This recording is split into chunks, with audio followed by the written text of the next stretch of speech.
எங்கள் ஃபோன் நம்பர்லாம் வாங்கினாங்க அந்த ஸ்மார்ட் பஜாரில். அவங்க உண்மையிலே எங்களுக்கு எதுவும் தரல. ஆனால் அந்த ஃபோன் நம்பருக்கு எங்களுக்கு ஃபோன் பண்ணலாம்ல. 50 மூட்டையை எடுத்து அவங்க நல்ல நல்ல பட்டு சாரியெல்லாம் இருக்குது அதில்.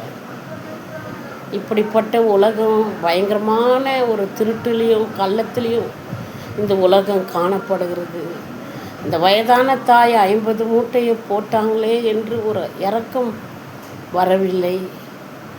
அந்த ஃபோன் நம்பரை வாங்கியிருக்கிறாங்க. அவங்களால திருப்பி சார்ஜ் போட்டு எடுத்துன்னு போக முடியாது. சரி, இந்த துணைக்கு உண்டானதை எங்களுக்கு நீதி செய்யலாம்ல. ஆனால் தேவன் உண்மையாகவே நீதி செய்வார்.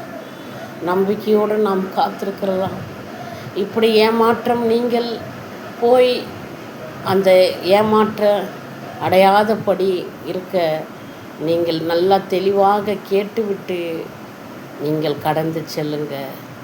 அந்த கள்ளிக்குப்பம் ஆட்சி எதிர்க்க இருக்கிற ஸ்மார்ட் பஜாரை என்னை ஏமாற்றினது. அந்த 50 மூட்டை அவங்க வரலைன்னா கூட பரவாயில்ல, அவங்களுக்கு ஏதாவது செய்ய வேண்டும், கொடுக்க வேண்டும். அவங்க முடியலன்னு சொல்கிறாங்களே என்ற உணர்வு இல்லை. இப்படிப்பட்ட நாடு பயங்கரமான ஒரு அழிவுக்குள்ளே கடந்து போகிறது. நீங்கள் எல்லாரும் ஜாக்கிரதையாக இருங்க. ஒரு லைக் போடுங்க.